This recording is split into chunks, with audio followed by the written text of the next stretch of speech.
Uncivilized Vitality, and this video is going to be about one of the most important tools you can take outdoors, the shovel.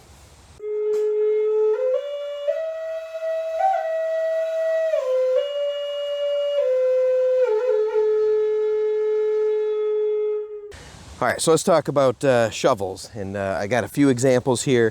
And one of the most important tools you can have with you in the outdoors is a shovel, or something to dig with, basically. That probably started out as a digging stick, just a slightly wide or pointed stick you could dig at the ground with, and make some changes in the earth and the rocks and such around you. Maybe dig out the roots around a stump if you're clearing land. Use the shovel to dig holes, to set posts if you're building a shelter. No end of uses for a shovel. So I got a few different versions, and we'll talk about why, some more reasons why it's important to have a shovel with you. And these fall under our cutting and digging families. And like I'm fond of telling people, you'll almost always find more reasons to move earth than you will to cut wood in the forest, except maybe for fire. And then we can get around that a couple different ways. So I'm not a tool or a shovel expert, so don't go nuts in the comments, but basically, if you have this pointed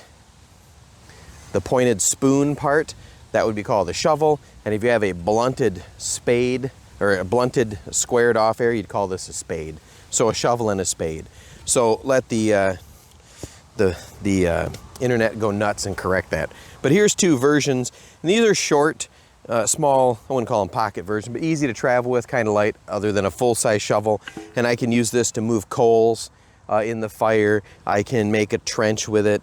I can use this one to dig the holes and such. And they come with ways to carry them in different cases to keep the blades clean. But these are two military style. I'll set those over there. Another version of shovels that's very common is the E-tool, right? Or the folding shovel. And a lot of times you can find a nice case to put your E-tool in, right? And then that goes right on your belt or your pack. You see, it's a lot more convenient to carry than this. It's not any lighter, really, especially this all metal version. So this one's just got a metal handle, metal shaft, metal spoon. Whereas this one is the newer version. And this one's got like a composite, some kind of fiberglass composite handle and shaft. The spoon is still metal, and this one's quite a bit lighter. One of the other differences is on this E-tool that the collar that screws into place using the simple mechanical expedient of a screw to keep that collar tight against that, so you can unfold your E-tool and start to use it. This one, the collar's down here, just puts the pressure up against the handle, right? And then it would still roll and move your E-tool into the extended position. You could tighten that down. So now I've got a lighter tool, and I can shovel with that. The collar's up here so it doesn't get clogged up with dirt and gunk. That does tend to be a problem with these. I've had that problem myself many times. This joint is held tight because of the spring and the tension on that.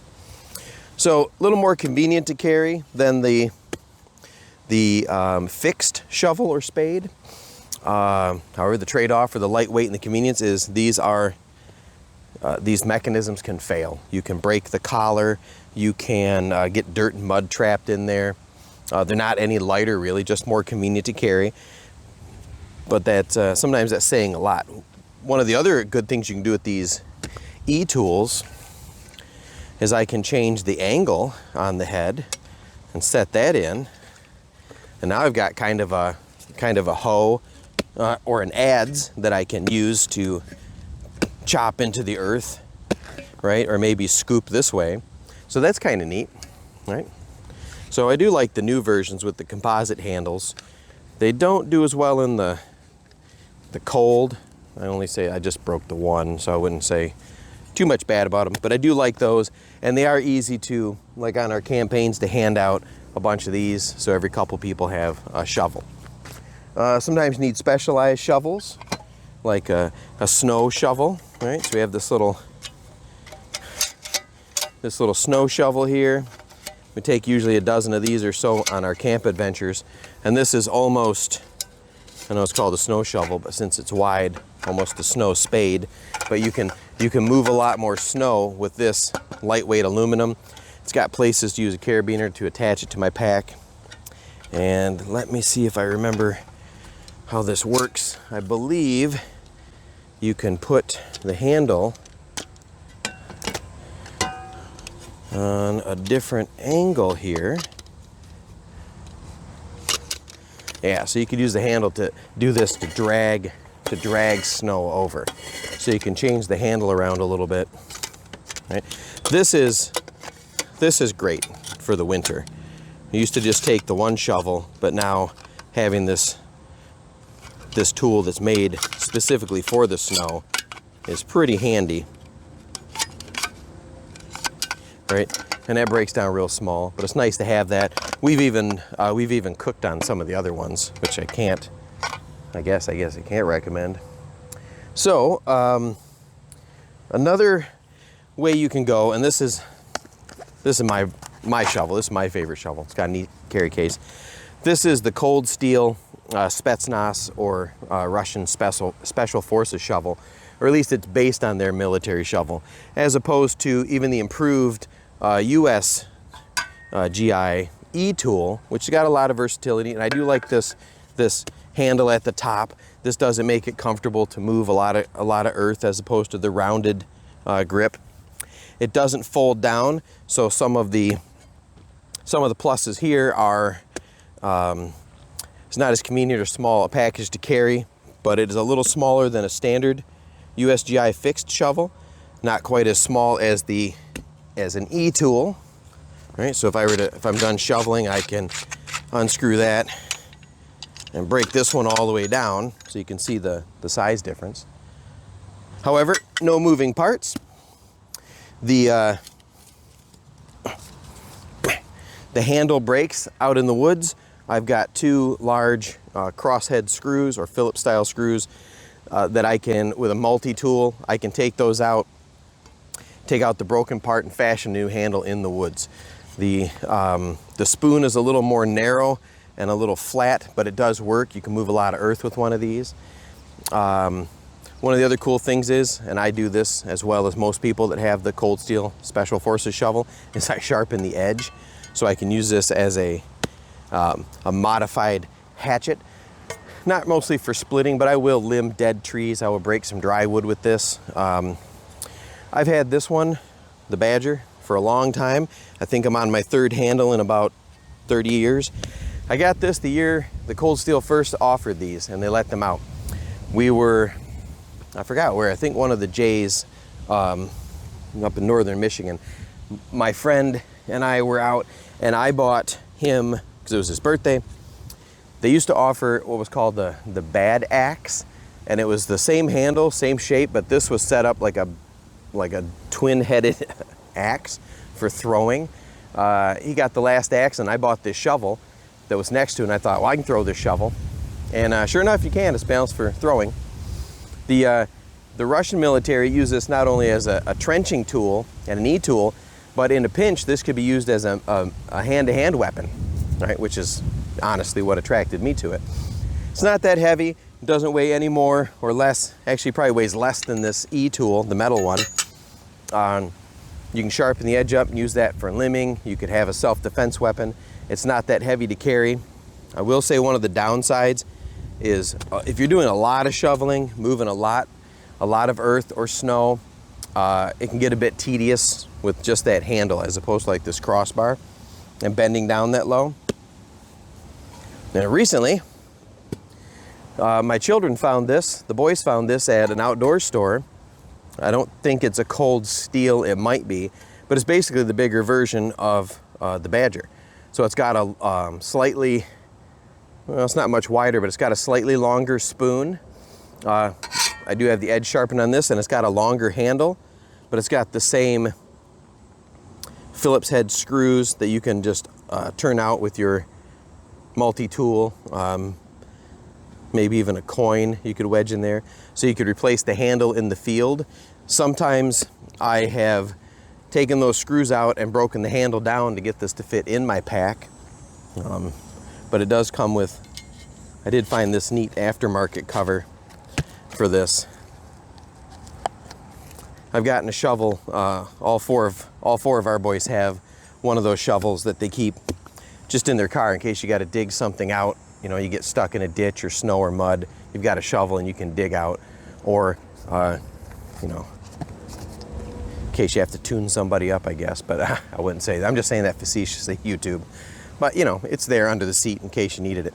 So I like this longer version. It gives me more leverage when I'm shoveling. So if I'm going on a camping outing where I know I'm gonna have to move a lot of earth, we're doing earth shelters, or maybe it's that early in the season, the spring, there might be a lot of trenching to do to move water around, I'll take the larger version.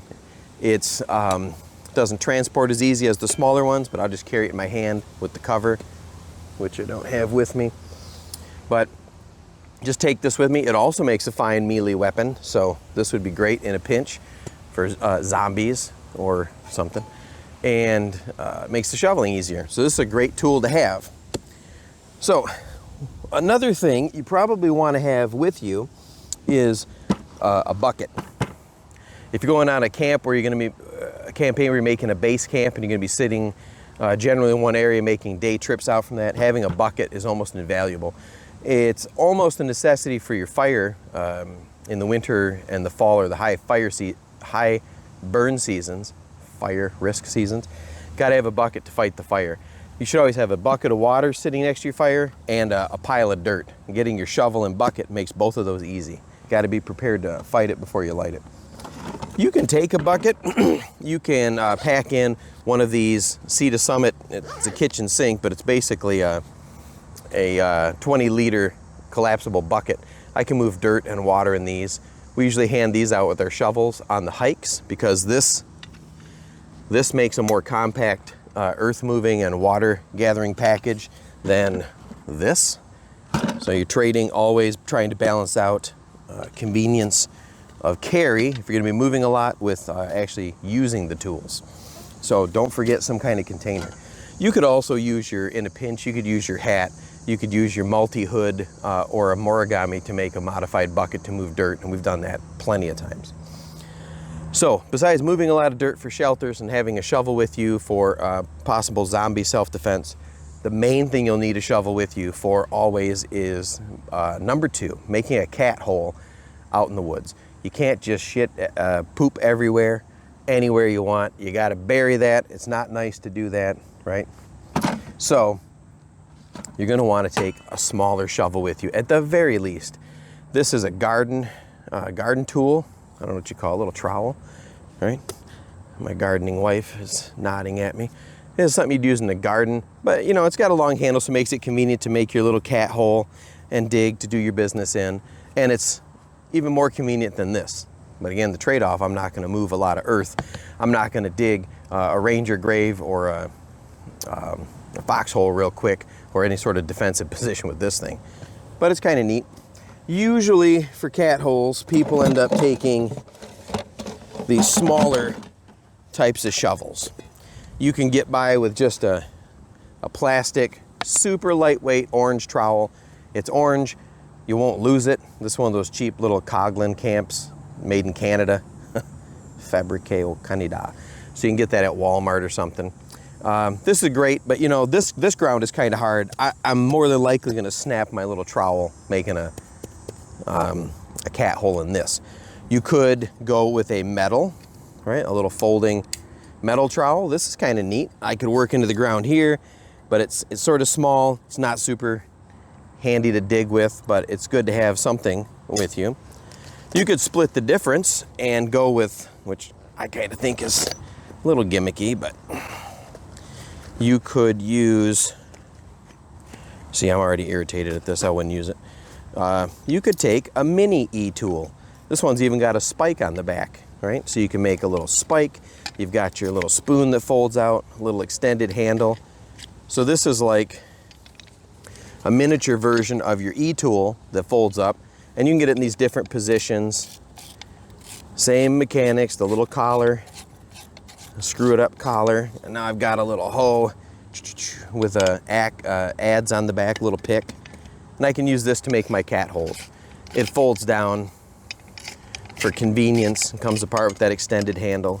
I will tell you, as convenient as this is, it probably weighs slightly less than the E-tool, and it definitely weighs the same as my Badger. But it is an option if you're not taking a full shovel, like on a hike. You can see the 4 different sizes here. I will opt normally to take my shovel with me, because not only can I make my fire arrangements, my shelter, I can clear limbs with it. Again, zombie defense tool, wild animal defense tool. You can use this to make your cat holes, so there's no reason you can't use this as well. If I'm going to be hiking and I don't want to carry that shovel for some reason, I will take a hand trowel as well. And I like this one. This is the Dirt Saw number 3, the Dirt Saw Deuce. All right, it's made in Korea. It's a little titanium shovel. It weighs almost nothing, just a little hand trowel. It's got these little serrated edges, and the tip is folded so it bites. And you can make, even in this hard kind of ground where we're at, I can make a cat hole pretty quick. Not worried about it breaking or bending, really. I've never bent one. To make the handle a little easier to grip, I take a tiny bottle of hand sanitizer, a few Ranger bands, and I made a little tool that I can grip around. And then when I'm done doing my business, I got a little hand sani with me. If you didn't do that, this is what it looks like without that hand sanitizer handle.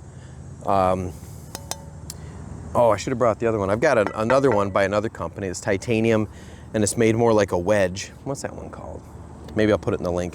But that one's got little holes on the side, so you could find a stick in the forest floor and use some paracord and lash it to a handle and make a slightly longer handle if you wanted to.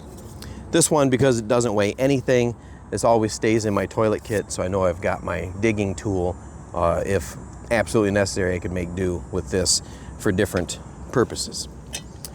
Mostly though, I suggest you have some sort of medium-sized shovel above a hand trowel, because this will take care of your toilet duties and your other heavier camp chores, right? I wouldn't be able to limb a downed pine branch with this to put it in the fire or get kindling, but it's nice to have that. You can also, I think I threw these in here, if I get up there, I forgot my trowel, I don't have a shovel, or I broke it or lost it or something, an old-fashioned digging stick, I can make that out of a tent stake. I can just chop up the ground with it. Now this ground's really hard, and then use just like a plastic lid to scrape it up, right, and throw the dirt. This would take a while, all right, to dig up, and use these two as a shovel. Probably people started out with that, a little sharp stick to dig at the ground, and a flattened piece of stone or husk or a bone or something to scrape and dig. And then they've evolved all the way up to what I think is the pinnacle of digging tools, which for me is this Cold Steel Special Forces shovel. I love this thing. So when you go out in the woods, you need a shovel or some sort of digging tool to make your cat hole, just as a baseline. And then you could step that up, get you an E-tool, get you a full-size shovel. I have seen people carry full-size garden shovels and trenching shovels out into the woods, especially like the smoke jumpers or firefighters. They shovel a lot, so they've got a shovel that's slightly larger than this, but it's their main tool. So you need some sort of shovel, some sort of digging tool to take into the woods with you. I like this one. I've had this one for a long time. Zachary Fowler, who won season 3 of the TV show Alone, got kind of harassed when he picked the shovel as one of his 10 tools, but you know, he probably more than anyone got the bushcraft community to acknowledge that the small shovel is a vital tool. So I'm glad he did that. Let's see, what else? I guess if you have any questions about shovels or types of shovels or recommendations for shovels, you can leave that in the comments below. You can go to any military surplus store, pick up an E-tool, pick up a fixed military shovel. There's German varietals. They have some that are kind of a hybrid too, where it's the collar is a straight handle, fixed wooden handle, and the collar's here, and you can just fold the spoon down for a little more convenience. I'm not a fan of those hybrid styles, but there it is. Okay, that's it. Uncivilized shoveling, and the wife is signaling me to wrap it up, so we're gonna take off. Buy me a coffee for the donation. Like, share, subscribe. It helps the channel. It helps support the foundation. And then we'll see you next time.